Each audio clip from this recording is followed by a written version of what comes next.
Bible പ്രകാരം യഥാർത്ഥ 10 കൽപ്പനകൾ ഏതൊക്കെയാണെന്ന് നമുക്ക് നോക്കാം. ഒത്തിരി ക്രൈസ്തവ സഭകളിൽ ദൈവത്തിന്റെ യഥാർത്ഥ കൽപ്പനകൾ മാറ്റിപ്പിടിപ്പിക്കുന്നുണ്ട്. എസ്പെഷ്യലി 2-ാം കൽപ്പനയും 4-ാം കൽപ്പനയും. അത് പറയുന്നതിന് മുമ്പ് 10 കൽപ്പനകളുടെ പ്രാധാന്യം എന്താണെന്ന് നമുക്ക് പെട്ടെന്നൊന്ന് നോക്കാം. പിന്നെ ഈശോ എന്താണ് അതിനെക്കുറിച്ച് പറഞ്ഞതെന്നും നമുക്ക് നോക്കാം. പുറപ്പാട് 31:18. സീനായ് മലയിൽ വെച്ച് മോശയോട് സംസാരിച്ചതിന് ശേഷം ഉടമ്പടിയുടെ 2 പ്രതികൾ, തന്റെ വിരൽ കൊണ്ട് എഴുതിയ 2 കൽപ്പലകകൾ ദൈവം അവന് നൽകി. ദൈവം സ്വന്തം കൈകൾ കൊണ്ട് എഴുതിയ കാര്യങ്ങൾ ഏതൊക്കെ? ഇനി യേശു പറഞ്ഞ കുറച്ച് കാര്യങ്ങൾ നോക്കാം. മത്തായി 19:16 മുതൽ 19 വരെ ഉണ്ട്.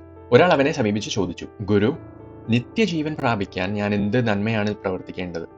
യേശു പറഞ്ഞു, ജീവനിൽ പ്രവേശിക്കാൻ അഭിലഷിക്കുന്നെങ്കിൽ പ്രമാണങ്ങൾ അനുസരിക്കുക. അവൻ ചോദിച്ചു, ഏതെല്ലാം? യേശു പ്രതിവചിച്ചു, കൊല്ലരുത്, വ്യഭിചാരം ചെയ്യരുത്, മോഷ്ടിക്കരുത്, കള്ളസാക്ഷ്യം നൽകരുത്, പിതാവിനെയും മാതാവിനെയും ബഹുമാനിക്കുക, നിന്നെ പോലെ നിന്റെ അയൽക്കാരനെയും സ്നേഹിക്കുക. അപ്പൊ ഇത് എവിടെ നിന്നാണ് ഈശോ കോട്ട് ചെയ്യണത്? ഈശോ 10 കൽപ്പനയിലെ 5 കൽപ്പനകളാണ് ഇവിടെ മെൻഷൻ ചെയ്യുന്നത്. അപ്പോൾ ബാക്കി 5 കൽപ്പനകൾക്ക് പ്രാധാന്യം ഇല്ലാഞ്ഞിട്ടാണോ അത് പറഞ്ഞത്, അതോ ഈശോ അത് അസ്യൂം ചെയ്തു ആ പുള്ളിക്ക് അതറിയാം? ഇനി നമുക്ക് കൽപ്പനകളിലേക്ക് കയറാം. 1-ാം കൽപ്പന, പുറപ്പാട് 20:2 മുതൽ 3 വരെ. അടിമത്തത്തിന്റെ ഭവനമായ ഈജിപ്തിൽ നിന്ന് നിന്നെ പുറത്തു കൊണ്ടുവന്ന ഞാനാണ് നിന്റെ ദൈവമായ യഹോവ. ഞാനല്ലാതെ വേറെ ദേവന്മാർ നിനക്ക് ഉണ്ടാകരുത്. അപ്പോൾ നമ്മുടെ പിതാവായ യഹോവ ദൈവം അല്ലാതെ വേറെ ആരോടും പ്രാർത്ഥിക്കരുത് എന്നൊരു അർത്ഥം വരുന്നുണ്ട് ഇവിടെ. 2-ാം കൽപ്പന, മുകളിൽ ആകാശത്തിലോ താഴെ ഭൂമിയിലോ ഭൂമിക്കടിയിലോ ജലത്തിലോ ഉള്ള ഒന്നിന്റെയും പ്രതിമയോ സ്വരൂപമോ നീ നിർമ്മിക്കരുത്. അവയ്ക്ക് മുമ്പിൽ പ്രണമിക്കുകയോ അവയെ ആരാധിക്കുകയോ ചെയ്യരുത്. എന്തെന്നാൽ ഞാൻ നിന്റെ ദൈവമായ യഹോവ അസഹിഷ്ണുവായ ദൈവമാണ്. എന്നെ വെറുക്കുന്ന പിതാക്കന്മാരുടെ കുറ്റങ്ങൾക്ക് ഞാൻ അവരുടെ മക്കളെ 3-ഉം 4-ഉം തലമുറ വരെ ശിക്ഷിക്കും. എന്നാൽ എന്നെ സ്നേഹിക്കുകയും എൻ്റെ കൽപ്പനകൾ പാലിക്കുകയും ചെയ്യുന്നവരോട് 1000 തലമുറകൾ വരെ ഞാൻ കരുണ കാണിക്കും. അതായത് ഇപ്പോൾ ദൈവത്തിന്റെ കൽപ്പനകൾ ലംഘിക്കുന്നത് ദൈവത്തെ വെറുക്കുന്നത് പോലെയാണെന്നുള്ളൊരു അർത്ഥവും ഇവിടെ ദൈവം തരുന്നുണ്ട്. പക്ഷേ ദൈവത്തെ സ്നേഹിക്കുക എന്ന് വെച്ചാൽ ദൈവത്തിന്റെ കൽപ്പനകൾ പാലിക്കുക എന്നും ഒരു അർത്ഥവും ദൈവം ഇവിടെ തരുന്നുണ്ട്. ഇനി 3-ാം കൽപ്പന, നിന്റെ ദൈവമായ യഹോവയുടെ നാമം വൃഥ ഉപയോഗിക്കരുത്. തന്റെ നാമം വൃഥ ഉപയോഗിക്കുന്നവരെ യഹോവ ശിക്ഷിക്കാതെ വിടുകയില്ല. ഇതിന്റെ അർത്ഥം എന്താണെന്ന് വെച്ചാൽ ദൈവം പറയാത്ത കാര്യങ്ങൾ ദൈവം പറഞ്ഞു എന്ന് പറയരുതെന്ന്. 4-ാം കൽപ്പന, സാബത്ത് വിശുദ്ധ ദിനമായി ആചരിക്കണമെന്ന് ഓർമ്മിക്കുക. 6 ദിവസം അധ്വാനിക്കുക, എല്ലാ ജോലിയും ചെയ്യുക.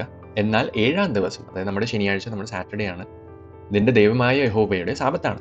അന്ന് നീയോ നിന്റെ മകനോ മകളോ ദാസനോ ദാസിയോ നിന്റെ മൃഗങ്ങളോ നിന്നോടൊത്ത് വസിക്കുന്ന പരദേശിയോ ഒരു വേലയും ചെയ്യരുത്. എന്തെന്നാൽ യഹോവ 6 ദിവസം കൊണ്ട് ആകാശവും ഭൂമിയും സമുദ്രവും അവയിലുള്ള സമസ്തവും സൃഷ്ടിക്കുകയും 7-ാം ദിവസം വിശ്രമിക്കുകയും ചെയ്തു. അങ്ങനെ അവിടുന്ന് സാബത്ത് ദിനത്തെ അനുഗ്രഹിക്കുകയും വിശദീകരിക്കുകയും ചെയ്തു. ദൈവം വേറെ ഏതെങ്കിലും ദിവസത്തെ അനുഗ്രഹിച്ച് വിശദീകരിച്ചിട്ടുണ്ടോ? ഇല്ല. 7-ാം ദിവസം, സാബത്ത് ദിവസം മാത്രമേ ദൈവം ഇങ്ങനെ ചെയ്തിട്ടുള്ളൂ. ഇനി 5-ാം കൽപ്പന, പുറപ്പാട് 20:12, നിന്റെ ദൈവമായ യഹോവ തരുന്ന രാജ്യത്ത് നീ ദീർഘകാലം ജീവിച്ചിരിക്കേണ്ടതിന് നിന്റെ പിതാവിനെയും മാതാവിനെയും ബഹുമാനിക്കുക. ഇനി 6 മുതൽ 10 വരെയുള്ള കൽപ്പനകൾ. 6-ാം കൽപ്പന, കൊലപാതകം ചെയ്യരുത്. പിന്നെ 7, വ്യഭിചാരം ചെയ്യരുത്. 8, മോഷ്ടിക്കരുത്. 9, അയൽക്കാരനെതിരെ വ്യാജസാക്ഷ്യം, അതായത് കള്ളസാക്ഷ്യം നൽകരുത്. 10-ാമത്തേത്, അയൽക്കാരന്റെ ഭവനം മോഹിക്കരുത്. അയൽക്കാരന്റെ ഭാര്യയോ ദാസനെയോ ദാസിയെയോ കാളയോ കഴുതയോ അവന്റെ മറ്റെന്തെങ്കിലുമോ മോഹിക്കരുത്. ഈ അയൽക്കാരൻ എന്ന് വെച്ചാൽ നിങ്ങളുടെ സഹോദരൻ, നിന്റെ സഹോദരി. പാരമ്പര്യവും ദൈവകൽപ്പനയും കോൺട്രഡിക്റ്റ് ചെയ്യുമ്പോൾ ഈശോ എന്താ പറഞ്ഞത് നോക്കാം. മത്തായി 15:3 പിന്നെ 6 മുതൽ 9 വരെ. യേശു മറുപടി പറഞ്ഞു, നിങ്ങളുടെ പാരമ്പര്യത്തിന്റെ പേരിൽ നിങ്ങൾ ദൈവത്തിന്റെ പ്രമാണം ലംഘിക്കുന്നത് എന്തുകൊണ്ട്? ഇങ്ങനെ 6-ാം വാക്യമാണ്, ഇങ്ങനെ നിങ്ങളുടെ പാരമ്പര്യത്തിന് വേണ്ടി ദൈവവചനത്തെ നിങ്ങൾ വ്യർത്ഥമാക്കിയിരിക്കുന്നു. കപട നാട്ടുകാരെ, ഏശയ്യ നിങ്ങളെപ്പറ്റി ശരിയാണ് പ്രവചിച്ചത്. ഈ ജനം അധരം കൊണ്ട് എന്നെ ബഹുമാനിക്കുന്നു, അതായത് വായ കൊണ്ട് എന്നെ ബഹുമാനിക്കുന്നു, എന്നാൽ അവരുടെ ഹൃദയം എന്നിൽ നിന്ന് വളരെ അകലെയാണ്. അവർ മാനുഷിക നിയമങ്ങൾ പ്രമാണങ്ങളെ പഠിപ്പിച്ചുകൊണ്ട് വ്യർത്ഥമായി എന്നെ ആരാധിക്കുന്നു. മത്തായി 22 യേശു പറഞ്ഞ എന്താണെന്ന് വെച്ചാൽ, നിയമത്തിലെ അതിപ്രധാനമായ കൽപ്പന ഏതാണ്?